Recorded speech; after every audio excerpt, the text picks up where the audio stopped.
we'd like to invite Prof. Tan Hyang Kuan on stage to deliver the citation of our distinguished lecturer, Mr. George Yeo. CEO, please.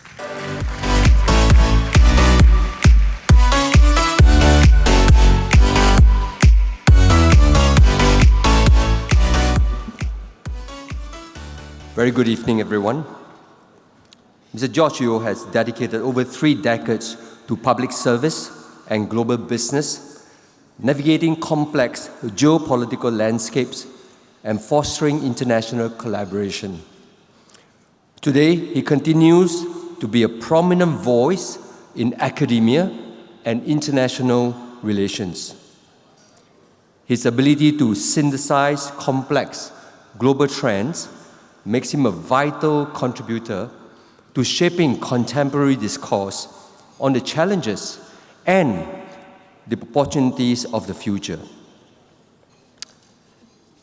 Mr. Yeo served in the Singapore government for 23 years, holding pivotal ministerial positions, including information and the arts, health, trade and industry, and foreign affairs. His leadership in these diverse sectors has left a lasting impact on Singapore's national development and its standing on the global stage. Following his distinguished career in public service, Mr. Yeo transitioned to a private sector where he served as chairman and executive director of Kerry Logistic Network from 2012 to 2019. He's currently serving as a visiting scholar at the Lee Kuan Yew School of Public Policy and the founding patron of the Asian Competitiveness Institute. Beyond his professional roles, Mr. Yeo's influence is felt across a vast network of global institutions. He serves on the boards and advisory council of numerous prestigious organizations, including AIA Group, Pinduoduo, and the Bergeron Institute on Governance. His expertise is also sought by the Holy See, where he previously served on the Vatican Council for the Economy. Mr. Yeo began his career with a distinguished military tenure, attaining the rank of Brigadier General in the Singapore Armed Forces. He holds a Bachelor of Arts in Engineering, double first, from Cambridge University, and a Master of Business Administration as a Baker Scholar from Harvard University. We're really privileged to have you, Mr. Yeo, and the topic that you're going to talk about today is the challenge of artificial intelligence. Thank you, Mr. Yeo.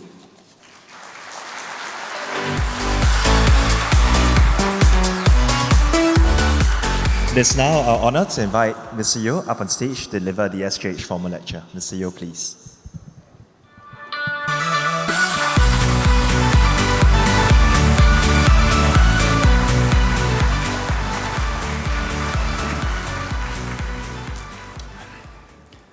My doctors, dear friends, ladies and gentlemen, I thank SGH for the honor of addressing you this evening. My wife and I are very grateful to the doctors, nurses, and staff of SGH for looking after us and members of our family over decades. You know, SGH has a history almost as old as Singapore. You can't imagine Singapore without SGH. Without SGH, Singapore would be considerably diminished. And it is perhaps not surprising that SGH should be among the best hospitals in the world. When I decided on AI as a topic for this evening's lecture, I did not reckon on the acceleration in its advance. In recent times, just 11 days ago, Anthropic introduced a new language model called Cloud Mythos. the release is restricted and only an initial version. An AI researcher was stress testing it. And to his alarm and surprise, he found that the model could virtually open every door and cupboard. He was testing the model for the ease with which it can steal things, spy on others, or sabotage systems. Anthropic decided this is a bit too dangerous and held back on its release. And no doubt they were in conversation with the Pentagon and the defense establishment. Because Mythos is able to run through different critical software systems and find out what are its weaknesses. In one case, a bug not detected over 27 years was discovered. Now, Pentagon, of course, in the defense mindset, if there's a weakness, it's an opportunity. I cover my weakness, I exploit yours. So the first step is to patch up their own critical infrastructure. So to do that, there's a project called Project Glasswing, which involves a number of the critical players. There's, of course, AWS Web Services. There's Apple. There's CrowdStrike and Cisco, JP Morgan Chase, Google, Linux Foundation, because Linux is particularly vulnerable. And then there's Microsoft, NVIDIA, Palo Alto Networks. And they gave limited access, no doubt with the advice of the Pentagon, to 40 other agencies responsible for critical infrastructure. ChatGPT immediately said that, OpenAI immediately said that they're coming out with a model just as good. There is a race. Now think about this. It's a little Singapore. Someone runs through a medical system, our power system, our telecoms, air traffic, find bugs. And this is what they call zero-day vulnerability. Zero-day, meaning you have no idea that you have this vulnerability. So when it hits you, it's like a neural attack, to which you may have no defense for a period of time, by which time you may be in severe convulsion. This has created alarm all over the world. Imagine if you are in China, or Russia, or Europe, Singapore. Everyone is now scrambling. And yet, Mythos is only a milestone. The development of AI has become divergent. Its growth is now exponential. What will it do to human society? One thing for sure, it is concentrating power and wealth in very few hands. You know, the Magnificent Seven, these are the top AI companies.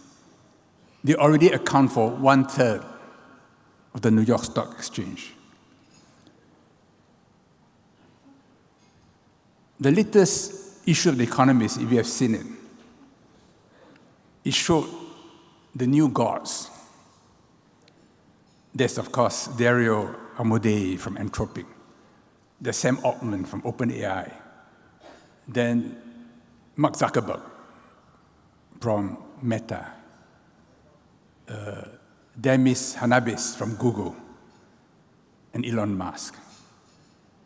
On the cover, they are dressed as Greek gods. And the question in The Economist is, do we entrust our future to them?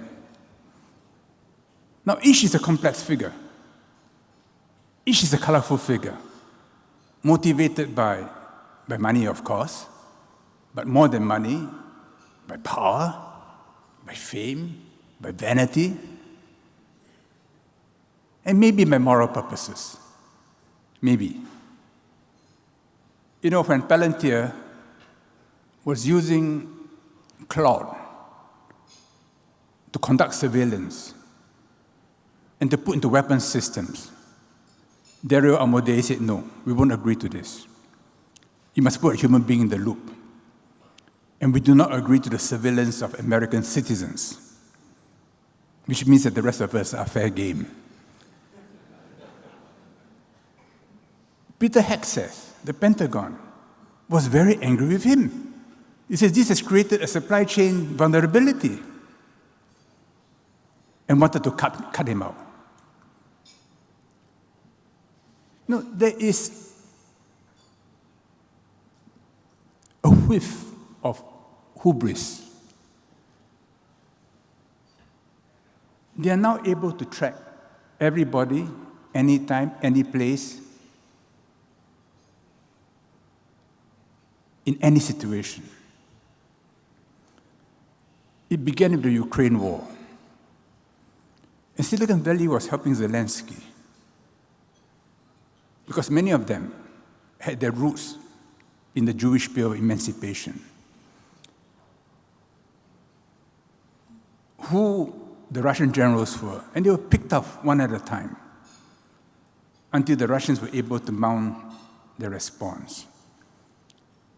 And drone warfare is not just simple drones. There's a lot of AI and EW, electronic warfare, in drone warfare. Then after October 7, when Israel was hunting the leaders of Hamas, they were assisted by Palantir. And just by monitoring electronic traffic, they knew who was where with a high probability at any time. And the models are weighted to go after that person and to ignore collateral damage. It is quite scary. It was repeated with Hezbollah. First, in the pager attack, which was primitive, and more recently, when Israel, immediately after the ceasefire, managed to catch a group of Hezbollah leaders on a Zoom conversation. Within 10 minutes, they knew where everyone was and hit them, all in the city of Beirut, causing hundreds of deaths. Last June, when the US and Israel attacked Iran, suddenly drones assembled in Iran, flew up, came outside the window, looked at you, and zapped you.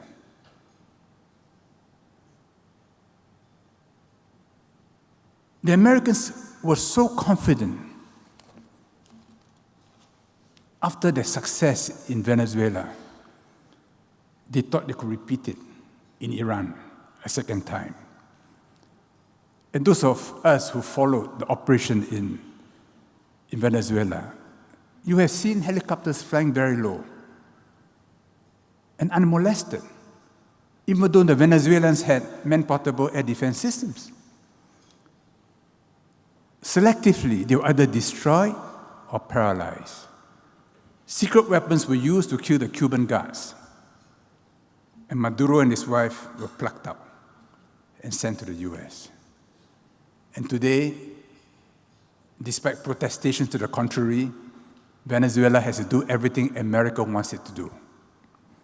Now, I'm not sure how long it will continue, but sooner or later there'll be a reaction. They thought they could repeat it in Iran.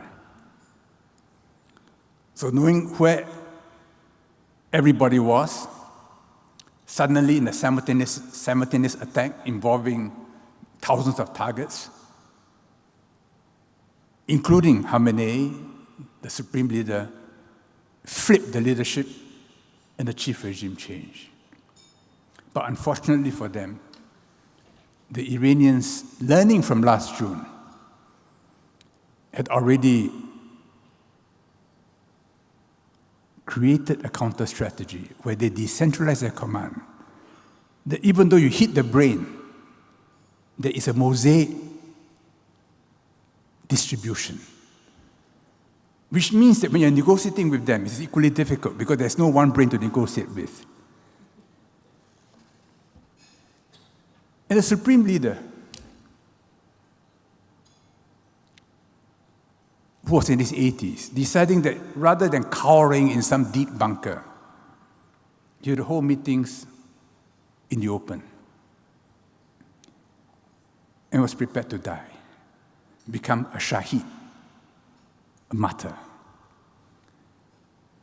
For some strange reason, the Americans and Israelis did not understand the Shiite mentality of martyrdom. Now, if you visit Shiite shrines, they continue to mourn for Ali and for Hussein, who were killed 1,300, 400 years ago. In 2010, my wife and I visited Damascus before the unraveling. We went to the Great Mosque. And inside the mosque, there was a Shiite shrine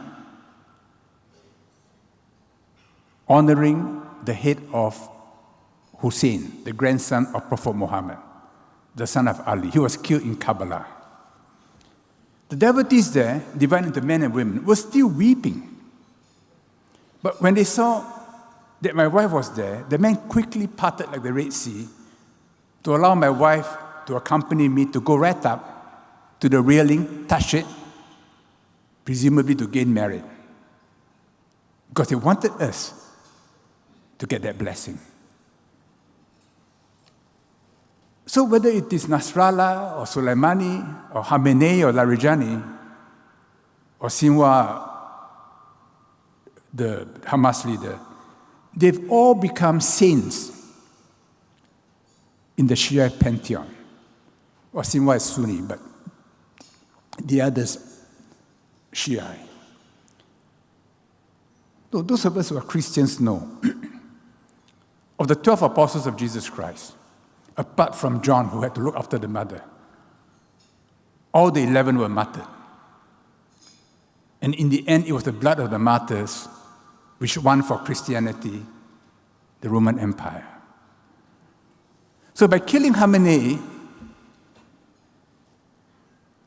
they made the problem worse. So in this dynamic, you see the difference between artificial intelligence and intelligence.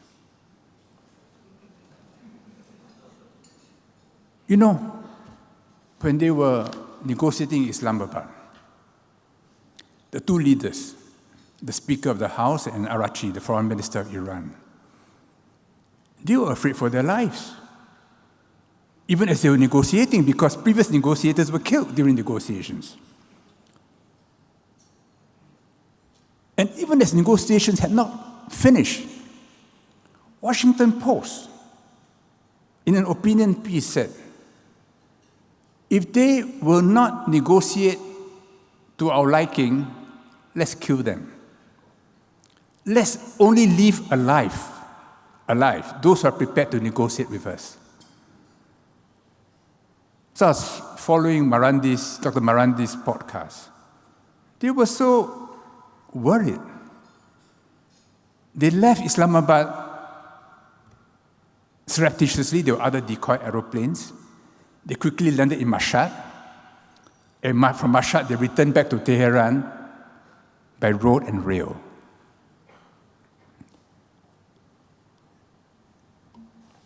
You know, this hubris is scary.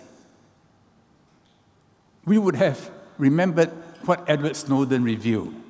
He was involved in it as a geek, developing the PRISM system, where everything, whether it is your phone, your car, your computer will locate you. He was so troubled, he decided to blow the whistle. He went to Hong Kong, and now he's in Russia. There was a period when the top people in AI in America were so confident. For a while, they were worried that China would catch up. Then when they made the advance in AI, they thought, no, China can't catch up now.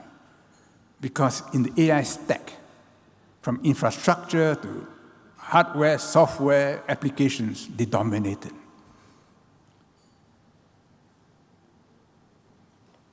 They were only worried about one thing, if there's a nuclear exchange. So persuaded by Eric Schmidt, Kissinger went to see Xi Jinping in Beijing to get the Chinese to agree to putting a human in the loop in the event of a nuclear exchange. But for AI generally, they thought by pushing the American stack into every country, PRISM will be brought to an altogether different level. Now, of course, life will continue normally, but at critical moments, when it is in American interest, they will have an information advantage by selective release of information to tilt any playing field and occasionally to blackmail. But luckily for all of us, China came along, and suddenly we had DeepSeek, which could get by with far fewer chips and somehow more efficient in creating an AI system comparable to what the US had. Sam Altman immediately said, no, they were distilling from us and really benefiting from what we have done for their own systems. I'm not so sure. But China made a critical strategic move, which was to make large language models open source. I do not know who started it, whether it was DeepSeek first, but in any case, it became policy. So the other Chinese systems, whether it's the Chengwen or Kimi or Minimax, they're all open source. And they will catch up with Mythos. And after Mythos came up, they interviewed Jepsen Huang from NVIDIA. Because they're trying to tell Jepsen Huang, don't give China even the lower chips. Anything which helps them is not in our interest. So Jensen said,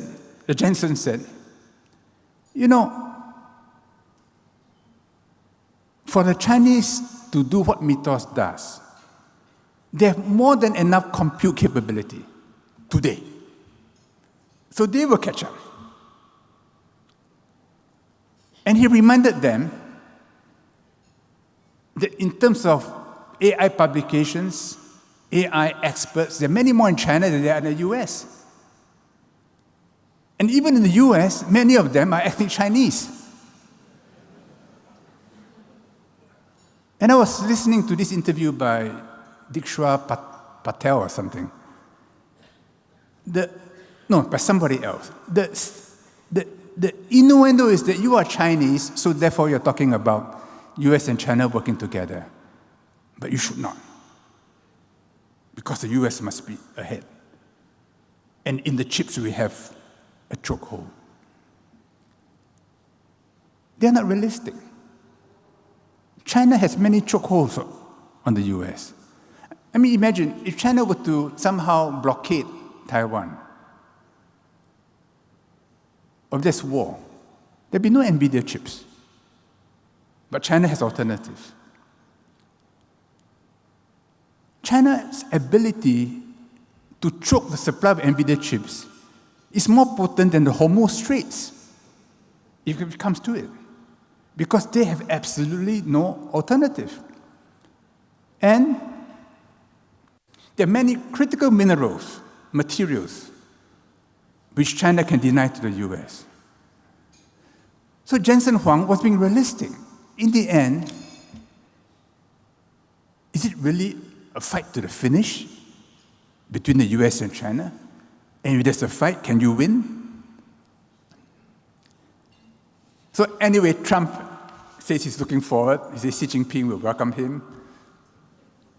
I think they will meet, they will have a certain resolution of the conflicts, because right now the US cannot afford a conflict with China.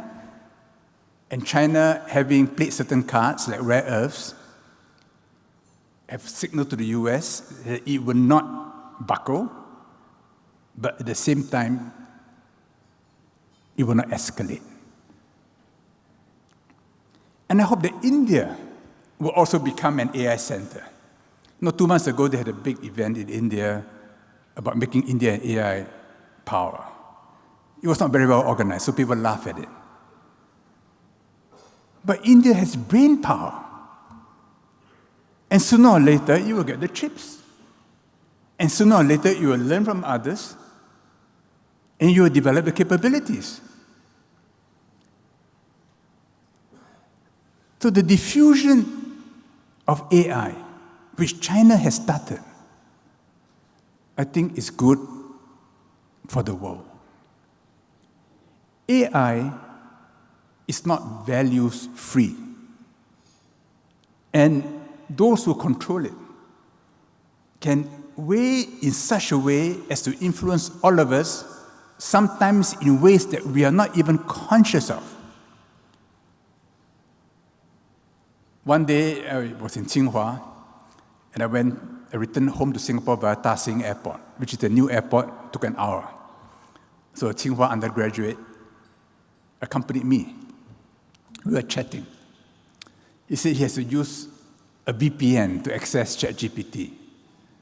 I said, why do you need ChatGPT? You've got DeepSeek. He said, no. He says, you want to find out anything about the Chinese government, you got to get out. But it's the same with the US. If you want to find out anything about the deep state in the US, they won't tell you. And for the Muslims, if your AI will bring you pictures of Muhammad, I think they'll be very upset. There is no avoiding by the control of weights and instructions the way AI is designed and used. But there is no doubt that we are on the threshold of a new epoch in human civilization. Everything which exists today, which make possible the world that we live in today, whether it's agriculture or industrialization or the internet, everything will be transformed by AI. It will create upheavals. The concentration of power is not a good thing. Human relationships will change. You take, say, your profession. I was chatting with a doctor who is now in the Macau University of Science and Technology. He had just come back from Harvard, spent time in Johns Hopkins. He told his mother, who is in the 90s, he said, Mom, if you live 5 more years, I'll give you 50 more. 50 more. Xi Jinping was overheard talking to Putin about living till 150 years old. And everywhere, people are talking about longevity. Because people are seeing what technology is able to do. Another doctor in Macau told me, he's genetically modifying a pig, which has organs very similar to us, so that the pig can be a source of blood to everybody, can generate the islet cells. He says, don't worry about type 2 diabetes. We all worry about tsunami. in Asia. He says, no, this will be overcome. In every field of medicine, people are talking about a new frontier, which means many of us, particularly the younger ones, may become jobless.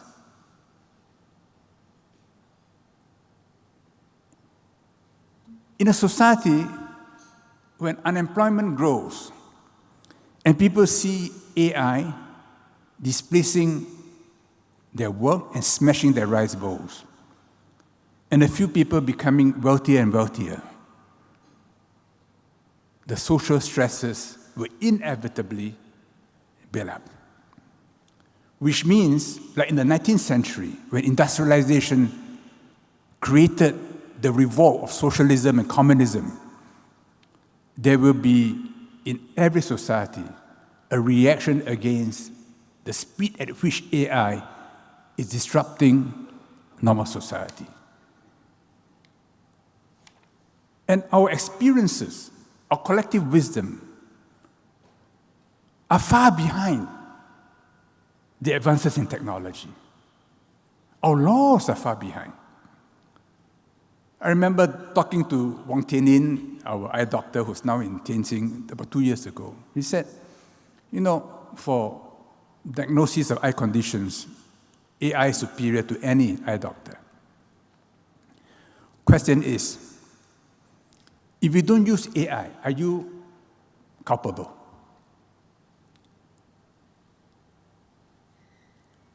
I think so. I mean, if you are a doctor and there's an X-ray machine and you don't use the X-ray machine, I think you are culpable. If you use AI without a human being in the loop, are you culpable? Well, there's no easy question. And in every field of medicine, this question will have to be asked. And when they are litigated, judges, following a common law tradition, will have to apply new wisdom because it's a new frontier. So in every field of human society, there will be a revolution.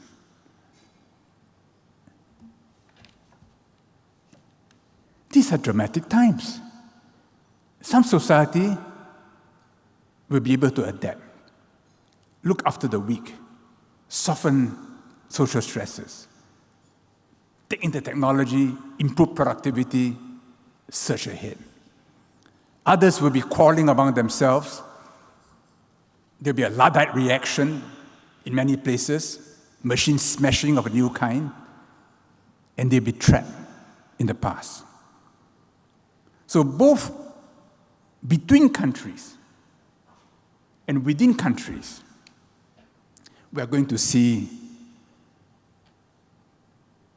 new tensions. If we look at previous major shifts in technological development, they mark periods of history. Once you had agriculture and an enormous surplus, you could organize big armies, you can create empires.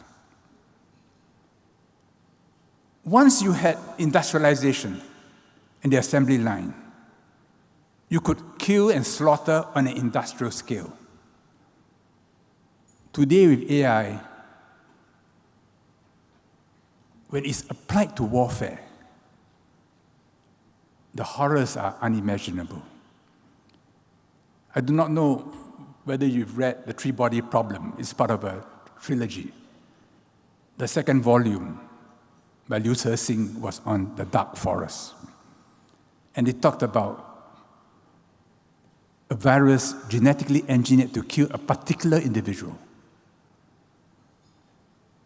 Can it be done? Obviously it can be done. I mean, you look at the COVID virus.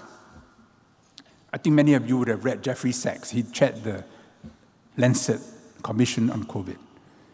You line up all the coronaviruses, and you can see how they evolve, whether through bats or other transmissions. Suddenly, you come to the COVID-19, and in the furin cleavage, so many mutations. They could not have happened naturally, unless you had missed out many coronaviruses in the world. So he said it was engineered, increased in function. For what purpose? The reason given is, of course, to improve healthcare, to ward off future epidemics. But inevitably, every new technology that arises will be pressed by defense people to gain an advantage in warfare. I was in defense for many years. I was head of Air Force planning. I was director of joint operation and planning. So I had to think like that, Then what? In the book, they had no response. So they froze him for a few centuries until the therapies catch up to keep him alive.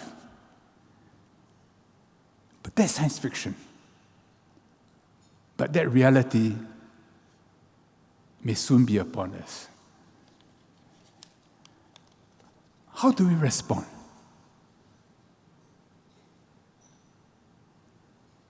Philosophically, AI is not a god. Yes, it can do things which none of us can do. But it cannot go beyond the sum total of human knowledge and what you can deduce or induce from it. New knowledge requires contact with reality. So you can create an AI model of the moon. But until you go to the moon and dig and build and somersault there are things on the moon which, however advanced your AI model is, cannot capture. You need contact with reality. A lot of the contact will be done by machines and AI-driven. But because it is frontier, the human being will be in the loop. In any case, as a theoretical argument, what is unknown in the universe is infinitely greater than what is known. And AI cannot go beyond what is known. But who pushes that frontier? Just AI? Or AI with human beings? So the question that we've all got to ask ourselves is, what is the nature of human beings? Why are we spiritual? Why do we appreciate the arts? Why does music affect our mood and our productivity? You can get AI to produce very good music. Maybe better than most musicians.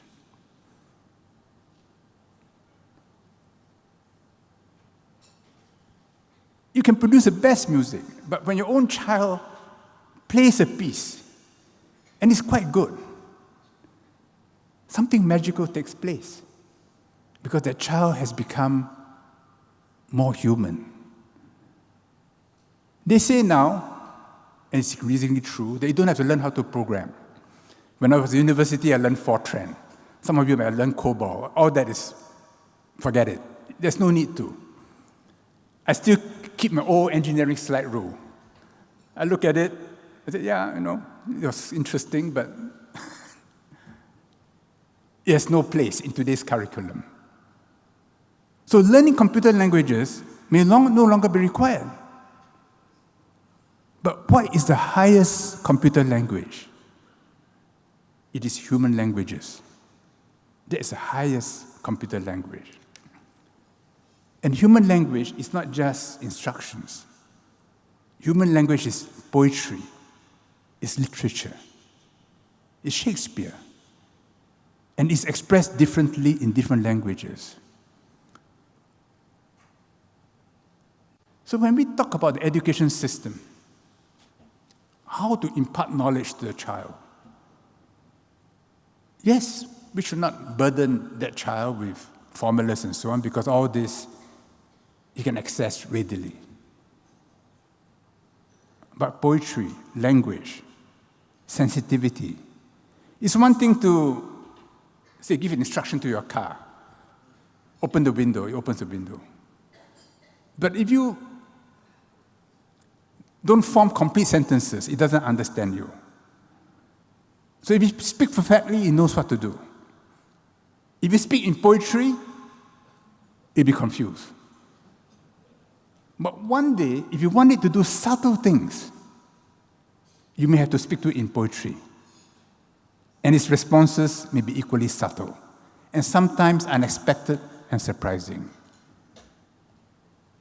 Which means the education must be what makes people more human. And it comes to the fundamental question, is AI there to diminish us as human beings? Or is AI there to make us more human? And in this reflection, our spirituality will in the end come back. This has implications on education, on the way human society is organized. With mythos, it's quite clear that centralized systems, hierarchical systems, are vulnerable. Nature has experimented with all possible combinations. And complex systems inevitably become more and more biological in their pattern. And as AI makes human society more complex, because suddenly we are paralyzed, we kill each other, many will die. And then we create a response, like the Iranian response. We create mosaic system, decentralized intelligence. An attack is viral. And then the immune system recognizes its virality and counters it. And it's an endless game. This is a biological world. Now, human society will eventually become like that. No longer one based upon agriculture or on industry, but one based on distributed intelligence, a little like biomes. There are big biomes which create organic entities, and there are microbiomes which move around, adding or subtracting those big entities, and all in flux, influencing each other, sometimes attacking. But this is a time for reflection. It's a time to re-examine inside us, what does it mean to be human? If somebody is affected, do we discard that person? If we do, then that person is no more than just a bit or a bite. As we will look after the old or the cripple, because he or she is human. So this must always be woven into our approach towards AI, how to make the human being more human, which means to change him from within. It makes a big difference whether AI can produce you a beautiful speech or a beautiful PowerPoint. But is it from you? And we can all sense it, whether you are just reading or parroting. Because if it's from you, the emotions will show, there'll be mistakes. And in that phenomenon, we see a reflection of ourselves. And that reflection in each other is what creates society and what makes us human. Thank you.